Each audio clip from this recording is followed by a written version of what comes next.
That's why I'm saying, welcome back to the Reckless CEO podcast. Today, we're going to be doing it a little bit different. It's going to be me by myself again, and I'm going to be talking about really the trip and my experience over this past week, and really getting into, why the thing that we tell ourselves we don't need is usually the thing that we need the most. Right? Why? Because we have stories that we tell ourselves and the experiences, and we're always looking at things through a lens of what we know. Right? And often I think that can start to it's gonna shift your perspective going into most things. Right? So I think even thinking about what's coming and where you're going is important. And there too is that it's just how much of the things going on around you are things that you've created. Right, versus kind of happening for you versus happening to you. And so I'd say really the last couple months I have we've had a lot of investment bankers, private equity funds reaching out to us about CRC, right? But it's like all the time. It's an email every day, it's a phone call every day, and it's one of those things that is cool as it could be.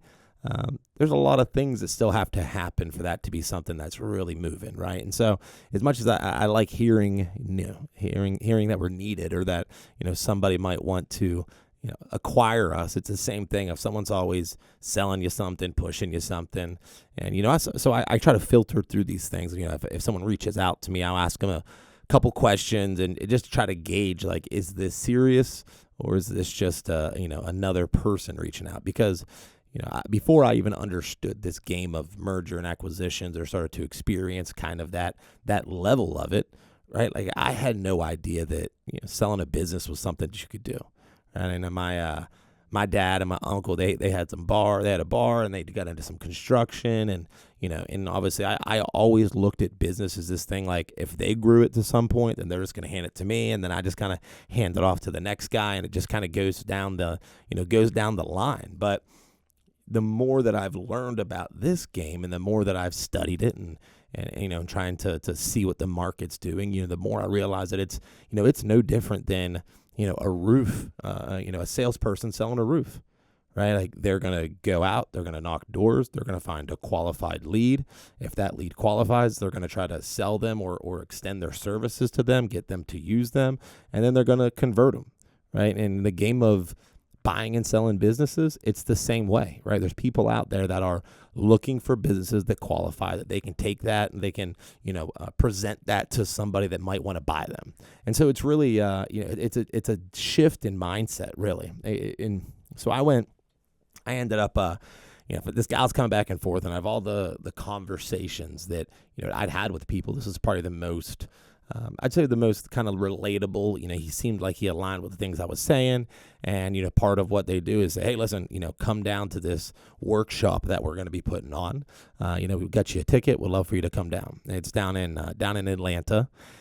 And, it sounds awesome. It sounds cool, right? But at the end of the day, it's like, for me to leave the business for a whole day, go down there, take a trip, it's, no matter how good up to this point the operation can be, it's still taxing to leave every time. So anytime I'm going, I'm feeling, insecure about it, or feeling like I'm, leaving my people. And it's not an easy thing. And I don't know that it's always, I don't know that it's always feels that way or it presents itself that way, but it's a way that I can see it at times. And so, they're reaching out. They want us to come down, and, I'm kind of putting it off. Most things that, with like this, I'm going to put it off until really the last minute, and then I'm going to jump in and do it, right? Because it's like this whole time I'm telling myself that, okay, well, what if something happens, right? What if something happens? What if, I'm needed in the business? Or what if, all these what ifs of, like, how can I not just commit to this thing and jump into that?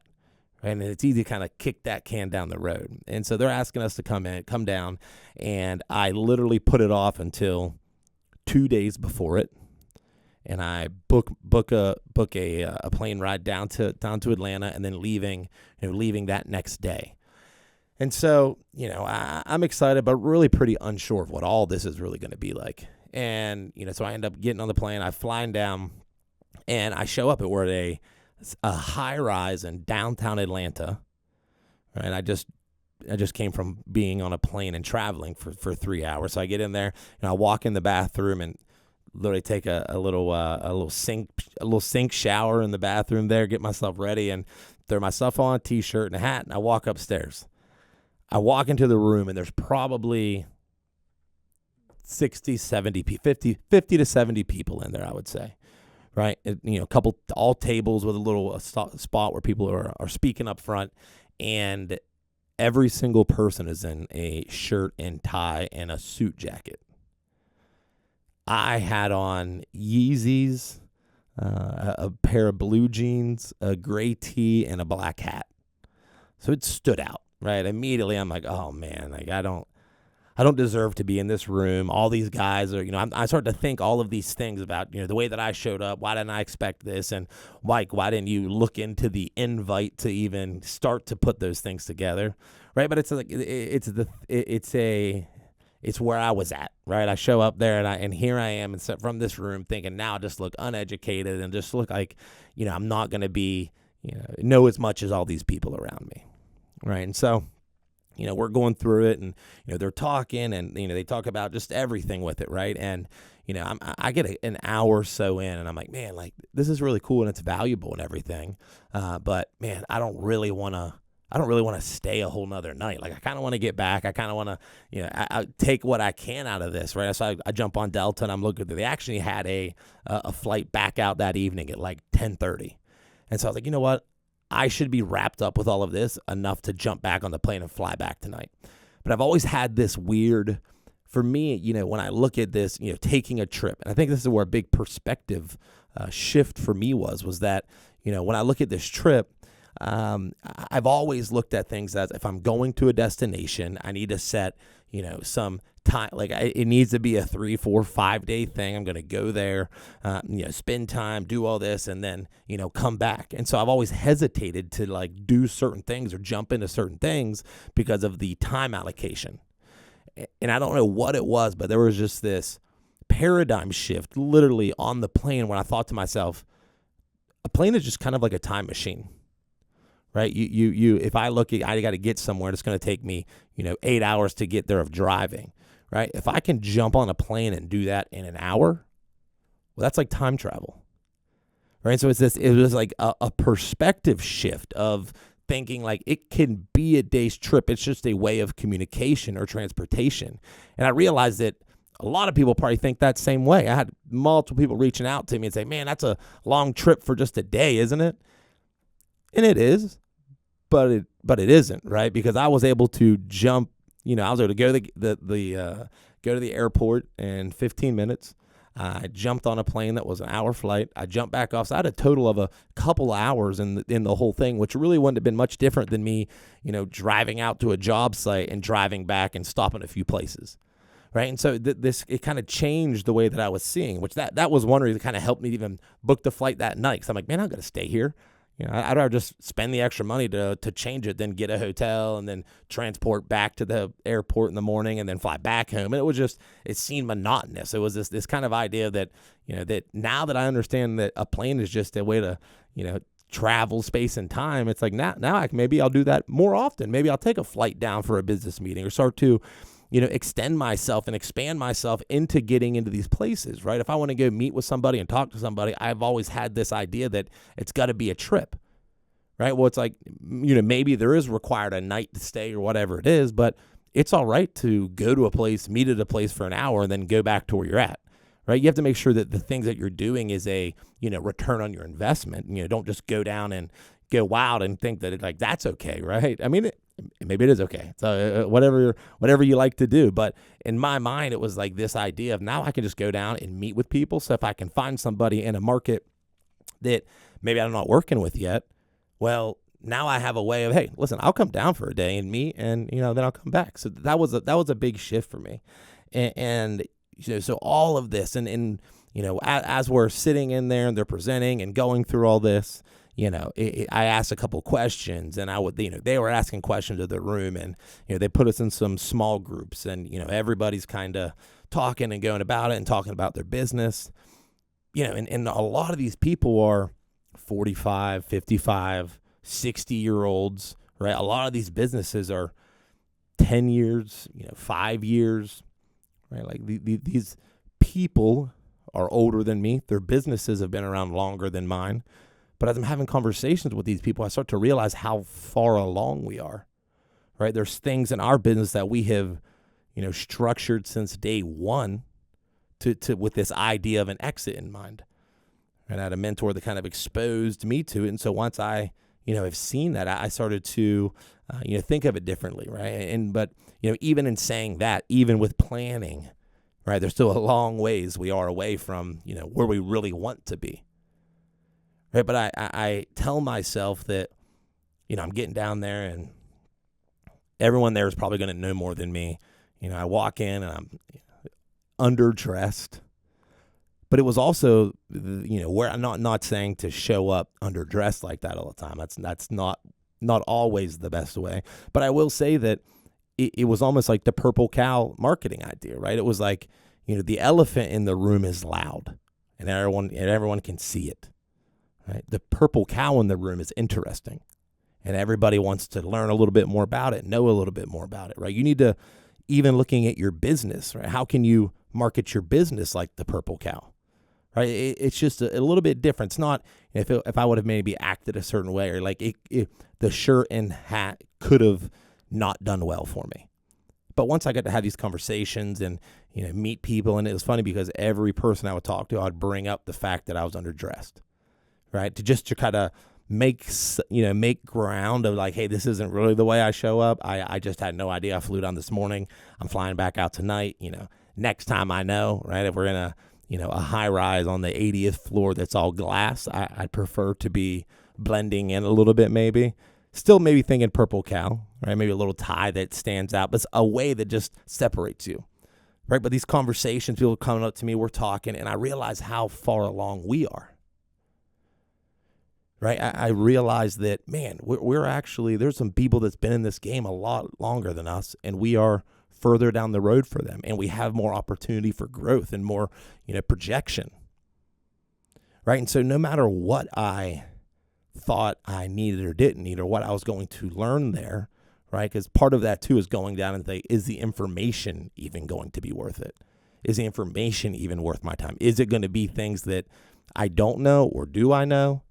Are they just going to be trying to sell me something while I'm there? Is it going to be a whole mastermind? Like all of the things that I just was kind of talking myself out of going and why I shouldn't go were the things that I was able to take away from it, from getting back, right? Looking at you can't put this lens that tells you what you think something's going to be, right? I was in my mind, is this going to be valuable? Yes, because one of the most valuable pieces I got from it was the fact that, hey, you should feel good about where things are. You should feel good about the business, right? Whether I took, details of the discussion away, what it did is give me that lens as well. And my perspective shifts and like, no, you deserve to be in these rooms, right? You deserve to be having these conversations. Right, because even when I think about everything and where we're going, it's like sometimes it's hard to feel that you even deserve it, right? Because like, where did it come from? How do we get here, right? Is it all just is any minute the tires are going to blow up, this thing's going to crash? Because that's what it usually happens. That's what it usually feels like. Right, by going there and getting to see that, and just having this conversation and realizing that, hey, you can go down and you can meet with people maybe a lot more efficiently and easier than you thought, right? How can I start to structure my business to allow me to go take a day trip or 2-day trip to go make a good business connection? It doesn't have to be this, I got to get a week aside. It's like, no, you need to look at your business and say, if I step away and go do these things, how can it not slow down with that? Because I think that there's a very valuable piece in there. Right? Don't build your business as if you can go solve every problem in it when you want. Right? Because anytime I've ever traveled, I'll come up with ideas or ways to, delegate the information because I know I'm not going to be there. So I start to like preface, all right, here's what you guys need to be doing. And I look back and say, well, why don't I just do that all the time? So I think getting away and seeing new areas and checking these things out, it's good for perspective, right? You start to see things differently, you think differently, you get creative, right? And the other side of it is your business starts to be stabilized without you. And that's one of the most powerful things that you can have for your company is a operation that doesn't rely on you, right? But it grows through you. You want to make sure you're empowering your people. You want to help them be good leaders. But you also want to make sure that you're guiding them, helping them see the direction that they're going, right? If they can come to you and get everything solved, you're going to enable them to be able to think of these things by themselves. And so when you're traveling, start to think about that, right? Is how much of the business is reliant on me in all of these different areas? Because when you're looking at a company that's interested in buying you, they want to know that, hey, they might want to keep you on. They might want to keep working with you, but they want to know that it doesn't rely on you, right? Because, and in the home service industry, that's one of the biggest reasons these businesses are so valuable, because the owner built it around them. He's reactive to everything that's happening. He's allowed the business to control him, right? These funds know that, hey, we could come in, even if the business does rely on you. That's a great way that we can start to, break you down a little bit, get you for a cheaper price. And the second we pull you out, throw somebody in there that's capable, and now you've got a system that just 5x its operation. That's what they're looking for. Don't let the ego of it being your thing hold you back from something that could be everybody's thing, right? Because the more it relies on you, the less it relies on people. And if you make good people and you build good people, then you're going to have a successful business, and you're going to end up in turn helping provide more for them, because it's going to get bigger than you. It's not going to rely on you. You're not going to be the organism anymore. The organization is.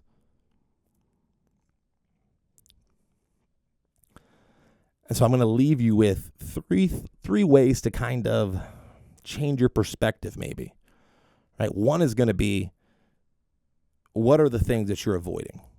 What are the things that you have a feeling that they might be good for you, but it's scary, right? It's a big step. It's a new partnership. The thing that you're dragging out and you're avoiding. You need to figure out, what is this? Why am I? Is it something that is good for me and something that's going to draw me closer? Or is it something that's going to distract me? 2, why are you avoiding it? What is the reason for that? Right? Is it because you don't have the details yet? You need more information? Or are you avoiding it because it is something that you might be scared of? And then 3 is it your story? Right? Are you allowing your future to be determined by your past experiences? Are you thinking something is going to be negative or bad or whatever, or because you got, someone misinformed you before or lied to you or burnt you? Are you allowing that to be the reason that you're not sure about this thing, or you haven't jumped into that yet? Is that the story that you're telling yourself? And maybe sometimes it might be true, the story that we tell ourselves. I'm not saying that it's always a lie, but I'm saying a lot of times we don't really know, so we assume. And so those 3 things one more time. What are you avoiding? Why are you avoiding it? And is it just your story? Reckless CEO out.